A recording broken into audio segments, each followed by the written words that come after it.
नमस्कार दोस्तों, उम्मीद करता हूँ कि आप लोग ठीक होंगे। आज क्षेत्रफल वाले टॉपिक में कल हमने आयत के बारे में जाना था। लगभग आयत से संबंधित अधिकांश क्वेश्चन को आप अगर उस वीडियो को देखे होंगे तो आयत संबंधित क्वेश्चन को आप सॉल्व कर सकते हैं। ठीक है, कुछ और क्वेश्चन भी बन जाते हैं आयत से, तो उसको हम देख लेते हैं। उसके बाद हम नेक्स्ट स्टेप पे चलेंगे। तो अगर एक आयताकार फील्ड है, ठीक है, मान लीजिए कि ए बी सी डी, जिसकी भुजा की लंबाई दे रखा है 20 मीटर है और ये 10 मीटर है। तो कभी कभी कुछ इस तरह से क्वेश्चन बनता है कि इस आयताकार पार्क के बीच में एक 5 मीटर चौड़ा रास्ता बनाना है, तो रास्ते का क्षेत्रफल कितना होगा। तो इस टाइप के जब क्वेश्चन बनेंगे तो 5 मीटर चौड़ा रास्ता बनाना है इसके ठीक बीच में, ठीक है, चौड़ा रास्ता बनाना है और इसकी चौड़ाई कितनी है 5 मीटर। तो अब अगर रास्ते का क्षेत्रफल ज्ञात करना हो तो आप क्या करोगे। सवाल समझ लीजिए, एक आयताकार फील्ड है जिसकी लंबाई 20 मीटर और चौड़ाई 10 मीटर है और उसके बीच में ठीक 5 मीटर चौड़ा एक रास्ता बनाना है, तो रास्ते का क्षेत्रफल पूछेगा। तो इस कंडीशन में जो रास्ते का क्षेत्रफल होगा, अगर वो रास्ता लंबाई के समानांतर है तो रास्ते का क्षेत्रफल कब, जब रास्ता लंबाई के समानांतर हो, कब हो, लंबाई के समानांतर। इस रास्ते का क्षेत्रफल जो होगा, जो आयत की लंबाई होगी वो तो उसके रास्ते की भी लंबाई होगी, तो लंबाई कितनी हो जाएगी 20 मीटर। और जो रास्ते की चौड़ाई होगी, अब यहाँ पे उसकी चौड़ाई ले लेंगे ना कि आयत की, ठीक है, 5 मीटर। इस हिसाब से 20 5 100 मीटर स्क्वायर, ठीक है। अगर सेम सवाल में ये बना देता कि एक आयताकार पार्क है, ठीक है, उसमें चौड़ाई के समांतर एक 5 मीटर चौड़ा रास्ता बनाया गया है। इसके समांतर यहाँ पे रास्ता जो लंबाई के समांतर है, इसमें चौड़ाई के समांतर एक 5 मीटर चौड़ा रास्ता बनाया गया है। यदि आयत की लंबाई यहाँ पे दे दिया जाए 20 मीटर सेम क्वेश्चन में और चौड़ाई दे दिया जाए 10 मीटर, ठीक है। इस कंडीशन में रास्ते का क्षेत्रफल कैसे निकालेंगे, तो सेम तरीका है। इस कंडीशन में रास्ते का जो क्षेत्रफल हो जाएगा,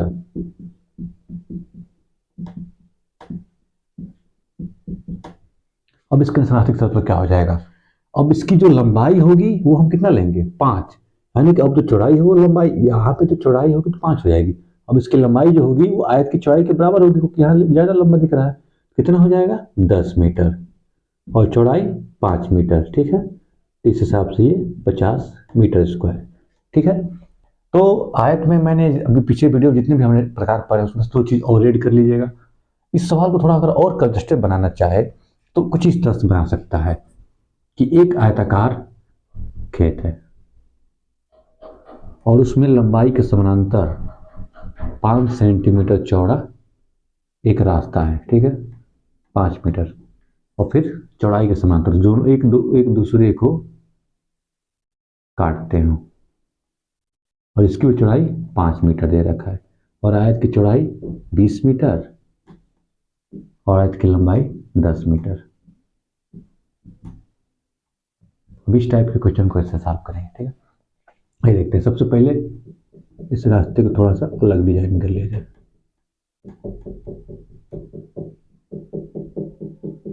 इससे पहले हमने देखा कि अगर आप वो लंबाई के समांतर है तो लंबाई के समांतर लंबाई मान लेते हैं रास्ते की, और जो उसकी चौड़ाई दी होती है उसे लेकर क्षेत्रफल ज्ञात कर लेते हैं। इस कंडीशन में रास्ते का क्षेत्रफल क्या होगा, केवल अगर रास्ते का यहाँ पे क्षेत्रफल ज्ञात किया जाए, रास्ते का क्षेत्रफल, तो हमने अभी लंबाई के टोटल, अगर लंबाई के समांतर मान के रास्ते का क्षेत्रफल ज्ञात किया तो कितना ज्ञात किया था 100 मीटर स्क्वायर, और फिर चौड़ाई के समांतर जो क्षेत्रफल होगा, यानी दोनों क्षेत्रफल जोड़ देंगे तो आ जाएगा ना। चौड़ाई के समांतर कितना ज्ञात किया था हमने 50 मीटर स्क्वायर। लेकिन हम यहाँ पे ये देख रहे हैं कि ये वाला हिस्सा दोनों में शामिल हो रहा है, ये वाला हिस्सा लंबाई वाले क्षेत्रफल में और चौड़ाई वाले क्षेत्रफल में शामिल हो रहा है। तो अगर हम इसको एक हिस्से को माइनस कर दें तो यहाँ पे क्या आ जाएगा, रास्ते का क्षेत्रफल आ जाएगा, ठीक है। अब इसको, इसका क्षेत्रफल कितना होगा, तो इसका क्षेत्रफल होगा माइनस 5 गुणे 5 गुणे 5, क्योंकि ये 5 का वर्ग बन जाएगा, ठीक है, मीटर स्क्वायर। इस तरह से ये 150 माइनस 25 यानी 125 मीटर स्क्वायर, ठीक है। तो आयत से अब जितने भी सवाल बनेंगे मैक्सिमम सवाल इस टाइप के बनेंगे, ठीक है। उम्मीद करता हूँ कि आपको ये सब समझ में आ गया होगा। अब नेक्स्ट जो स्टेप की बात करेंगे, जो प्लेन सरफेस की बात करेंगे, तो वो होगा स्क्वायर। स्क्वायर यानी कि वर्ग।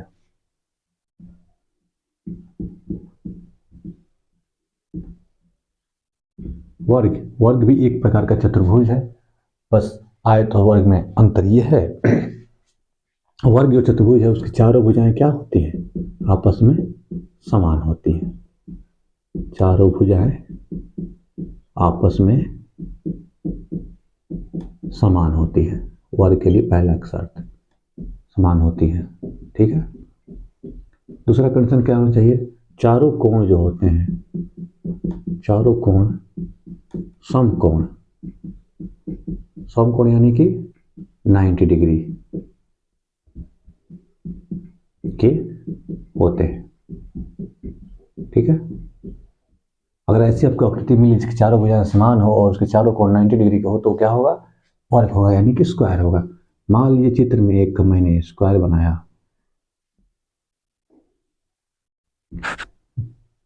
पी क्यू आर एस, इसमें पी क्यू भुजा की जो माप है वो भी ए है, और क्यू आर की भी माप ए है, और एस आर की भी माप ए है, और पी एस की माप ए है, और इन सब के बीच का जो एंगल है वो 90 डिग्री का है। ठीक है, तो अभी आकृति स्क्वायर यानी वर्ग कही जाएगी। ठीक है, तो सबसे पहले वर्ग की पहचान कैसे करेंगे, वह चतुर्भुज जिसकी चारों भुजाएं आपस में समान हो और चारों कोण समकोण हो, स्क्वायर कहा जाएगा। ठीक है, अब बात करते हैं सबसे पहले वर्ग के परिमाप की, वर्ग का परिमाप। तो किसी भी चतुर्भुज का परिमाप ज्ञात करना हो तो उसके बाहर चारों भुजाओं को आपस में जोड़ देते हैं। P Q plus Q R plus R S plus S P, ये बेसिक फार्मूला है। ठीक है, और कोई भी आकृति आपको मिले, अगर त्रिभुज मिल रही है तो उसके तीनों भुजाओं को आपस में जोड़ेंगे, चतुर्भुज मिल रहा है तो उस चारों भुजाओं को आपस में जोड़ेंगे। क्योंकि ये चारों भुजाएं आपस में समान है इसलिए यहाँ पर सिर्फ ए और ए, यानी कि 4a, यही से फार्मूला बन के निकलता है वर्ग का परिमाप बराबर 4 गुणे भुजा। ठीक है, तो ये 4 गुणे भुजा वाला जो फार्मूला होता है वो यहीं से बन के निकलता है। ठीक है, अब हम बात करेंगे नेक्स्ट टॉपिक की, वर्ग का क्षेत्रफल। जैसे हमने आयत में पढ़ा, आयत में क्या पढ़ा कि लंबाई इंटू चौड़ाई। ठीक है, तो यहाँ पे तो चारों भुजाएं समान है, यानी कि इसकी लंबाई जो है वही तो चौड़ाई है। अगर इसको भी हम एक आयत समझे, आयत के लिए शर्त क्या होता है कि आमने सामने की भुजा आपस में समांतर होनी चाहिए। ठीक है भाई, ये भी आमने सामने की भुजा आपस में समांतर है, और चारों कोण समकोण हो, चारों कोण समकोण भी है। तो यहाँ से एक चीज निकल के आती है, जितने भी स्क्वायर होते हैं यानी जितने भी वर्ग होते हैं वो आयत होते हैं, लेकिन सभी आयत वर्ग नहीं होते। ठीक है, बात याद रखेंगे ना, जितने भी वर्ग होते हैं वो क्या होते हैं, आयत होते हैं, लेकिन सभी आयत वर्ग नहीं होते। जैसे मान लेते हैं पी क्यू आर एस एक चतुर्भुज है, इसको हम आयत भी बोल सकते हैं क्योंकि इसमें जो आमने सामने की भुजाएं आपस में समान है और चारों कोण समकोण है। ठीक है, इस हिसाब से अगर इसका क्षेत्रफल ज्ञात करें, मान लीजिए कि एक आयत ही था, वर्ग ना समझ के उतरी के लिए आयत ही मान लेते हैं, आयत के क्षेत्रफल के लिए फार्मूला मैंने क्या बताया था, लंबाई इंटू चौड़ाई।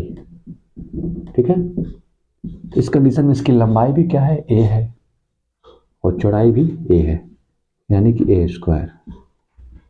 यही से फॉर्मूला बनकर निकलता है वर्ग का क्षेत्रफल बराबर भुजा का स्क्वायर, यानी अगर यहाँ पे ए इंटू ए है, इसका मतलब क्या हो गया, भुजा इंटू भुजा। उसके बाद अगर हम इसमें भी विकर्ण की बात करें तो वर्ग का विकर्ण कैसे ज्ञात करेंगे भी देख लेते हैं तीसरे सूत्र में, वर्ग का विकर्ण। तो विकर्ण के लिए फॉर्मूला क्या था, चूंकि ये 90 डिग्री एंगल बना रहे एक यानी कि समकोण है, फिर यहाँ पे हम इस त्रिभुज में पी एस आर में पाइथागोरस प्रमेय अप्लाई कर देंगे। ठीक है, त्रिभुज पी एस आर में पाइथागोरस प्रमेय को यूज कर देंगे, पाइथागोरस प्रमेय को यूज करेंगे। ठीक है, लगाने पर पाइथागोरस प्रमेय लगाने पर पाइथागोरस प्रमेय के अनुसार जो कर्ण का स्क्वायर होता है वो लंब के स्क्वायर और आधार के स्क्वायर के बराबर होता है। इस आकृति में कर्ण क्या है हमारा, पी आर है, यानी कि अगर लिखे है पाइथागोरस प्रमेय लगाने के बाद तो कर्ण का स्क्वायर बराबर लंब का स्क्वायर प्लस आधार का स्क्वायर। ठीक है, अब यहाँ पे कर्ण क्या हो गया, पी आर। पी आर की वैल्यू हमें ज्ञात ही करनी है, तो पी आर को ऐसे ही लिख देते हैं, पी आर का स्क्वायर इक्वल टू लंब हमारा क्या है, पी एस, पी एस का स्क्वायर प्लस आधार क्या है, एस आर, एस आर का स्क्वायर। ठीक है, तो पी आर क्या है, कर्ण है, सॉरी पी आर क्या है हमारा, विकर्ण है, तो विकर्ण बराबर, अब ये इधर स्क्वायर है, इधर जाके क्या हो जाएगा, ये वर्गमूल हो जाएगा। घातांक एक नियम होता है, अगर कोई संख्या इस प्रकार से दी हो, x की वैल्यू ज्ञात करनी हो, तो इसका मतलब क्या हो जाएगा कि ये इधर आके इस प्रकार से हो जाता है।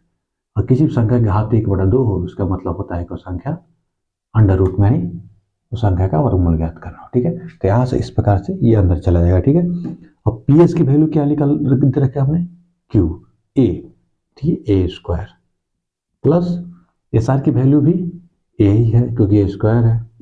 ठीक है, तो इस हिसाब से यहाँ से हम अगर विकर्ण निकालें तो 2a स्क्वायर, चूंकि ए 2 बार आया है और हम जानते हैं जबकि संख्या का वर्गमूल ज्ञात करना होता है तो अगर दो चीज है तो एक चीज को क्या लेंगे, बाहर ले लेंगे। इस हिसाब से यहाँ पे एक ए बाहर हो जाएगा, यहाँ पे √2 अंदर रह जाएगा। ठीक है, तो इस हिसाब से जो वर्ग का विकर्ण बराबर होगा, वर्ग का विकर्ण बराबर भुजा इंटू √2।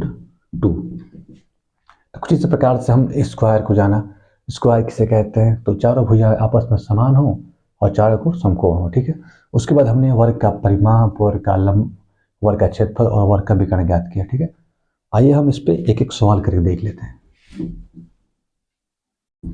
सबसे पहले परिमाप क्या करते हैं। ठीक है, एक वर्ग, ठीक है, एक वर्ग पी क्यू आर एस, एक वर्ग दे रखा है जिसकी भुजा की माप दे रखा है 15 सेंटीमीटर। ठीक है, तो 15 सेंटीमीटर दे रखा है भुजा की माप, तो बोल रहा है उसका परिमाप ज्ञात कीजिए। तो अभी हमने जाना कि वर्ग का परिमाप बराबर 4 इंटू भुजा, यहाँ से 4 भुजा का मान 15 सेंटीमीटर, तो 5 60 सेंटीमीटर। ठीक है, यहाँ से ये निकल के आ जाएगा। ठीक है, सेकेंड, अगर इसी सवाल को दे दे और बोल दे कि वर्ग का क्षेत्रफल ज्ञात करो, तो वर्ग का क्षेत्रफल बराबर भुजा का स्क्वायर। अब भुजा कितना दे रखा है, 15 सेंटीमीटर दे रखा है, तो यानी 15 का स्क्वायर।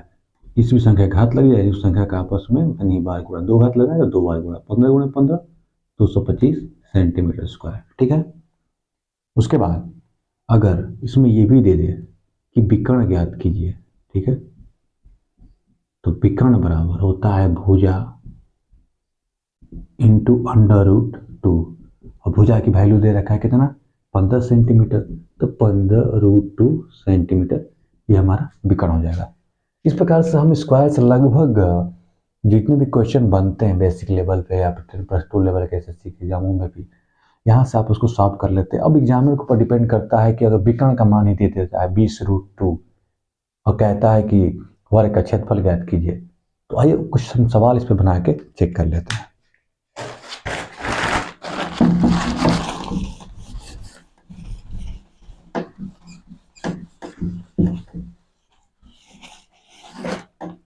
मान लीजिए आपके सामने एक क्वेश्चन आ गया कि एक वर्ग जिसका परिमाप 40 सेंटीमीटर है, उसका क्षेत्रफल ज्ञात कीजिए। कोई वर्ग दे दिया जिसका परिमाप 40 सेंटीमीटर है, उसका क्षेत्रफल ज्ञात कीजिए। तो इस सवाल में हमको पता है क्योंकि वर्ग का परिमाप बराबर 4 गुणे भुजा। ठीक है, वर्ग का परिमाप जो होता है 4 गुणे भुजा बराबर होता है, और वर्ग के परिमाप का वैल्यू यहाँ पे दे रखा है कितना, 40। यहाँ से 4 किधर ले जाएंगे, तो नीचे आ जाएगा, डिवाइड हो जाएगा 4 से 10 बार में। तो यहाँ से 10 सेंटीमीटर निकल गया भुजा का मान। अब वर्ग का क्षेत्रफल आपको भी पता है कि वर्ग का क्षेत्रफल बराबर भुजा का स्क्वायर, यानी 10 into 10 equal to 100 centimetre square. अब हम देखते हैं एक और सवाल को, ठीक है। अभी तक तो हमने देखा कि एक वर्ग जिसका परिमाप दे रखा था, हमने उससे भुजा ज्ञात किया। अब भुजा ज्ञात करने के बाद क्षेत्रफल ज्ञात किया। अब आपके सामने एक क्वेश्चन बना देता है कि एक वर्ग का विकर्ण 60√2 सेंटीमीटर है, तो उस वर्ग का तीनों चीज हम ज्ञात कर लेते हैं। भुजा भी ज्ञात करके बताइए, परिमाप भी ज्ञात करके बताइए, और क्षेत्रफल भी। सबसे पहले हमें क्या दे रखा है, हमारे पास एक वर्ग है जिसका विकर्ण 60 कड़ी 2 दे रखा है, ठीक है। चूंकि यहाँ पे विकर्ण बराबर दे रखा है क्या, 60√2, ठीक है। और विकर्ण का वैल्यू यहाँ पे दे रखा है 60√2। हमको पता है कि जो वर्ग का विकर्ण होता है वो क्या होता है, भुजा √2।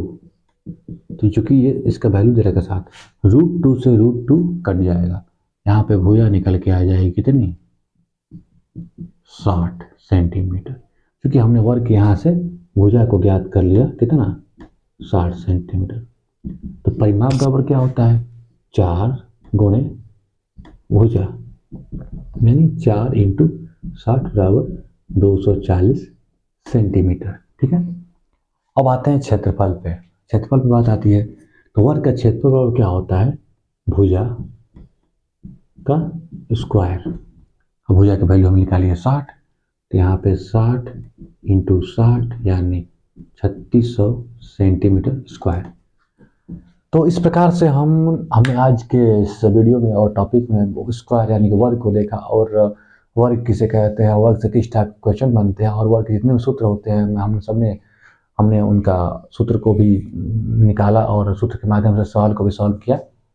तो उम्मीद करता हूँ कि आपको ये वीडियो अच्छा लगा होगा।